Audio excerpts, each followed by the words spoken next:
Mula cara ciri-ciri utawa cengkok utawa versi siji-sijining limbuk ki bedana. Jane lek awale nggonku nyangik limbuk biyen iki ya tak awali saka basic utawa sing diarani klasik nduk. Dadi aku biyen iki belajar ndalang ki awalku ya klasik. Pirang-pirang tahun aku mayang klasik sindene mung 4 tanpa musik. Lah kok saya suwe kok malah saya surem. Sureme piye? Ben taun ki calangan ora tambah ning saya susut. Mula njur tak walik grimbyang. Saiki sing penting hiburan. Mergo masyarakat biyen karo saiki beda le biyen pengamat seni ning le saiki sekedar hiburan nadyan to jroning pakeliran tetep ora ninggalke ancer-ancere pedalangan. Iya, kaya ngono. Mula digarap campur sari. Saya tahun-tahun milenial sing wis kepungur kaya ngene iki no.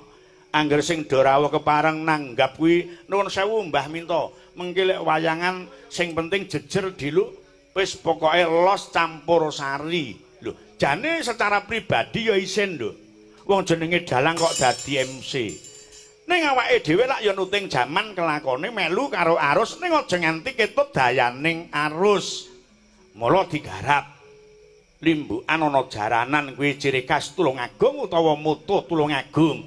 Njur digarap langen beksan tayub kuwi ya ikon Tulungagung. Akeh sing nggambarke jare tayub ki diharamke tumraping agama. Ning mengko to dipik. Iya. Mengko dhisik.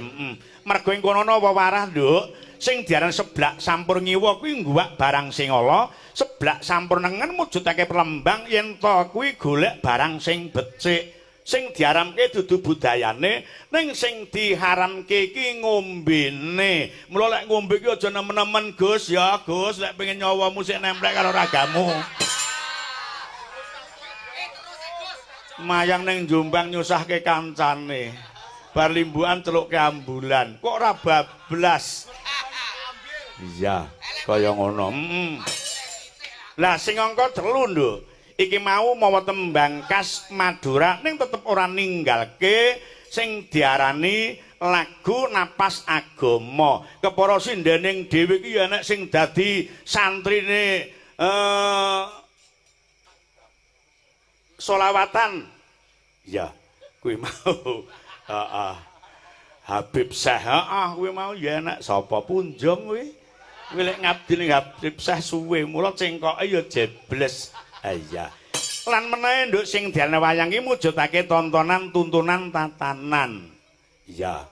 Ya ditonton ben seger, tatanane le nganggo seragam yo apik, cocok karo tatanan Sekar Gadung. Mung penjalukku lek munggah panggung iki jenenge yoga mbok aja kaya wong boyongan, kaya wong arep transmigrasi. Iya. Jenenge yoga macalim lipis bagus-bagus sing ngampluk tas, sing ngampluk irik, sing ngampluk ondo. Mulai sesuk tas-tas didokok ning pendopo. Sing kena diasta munggah mung notasi utawa tas cilik. Ben ketok merbawani bagus-bagus nom-nom sik Joko padha ngampluki tas.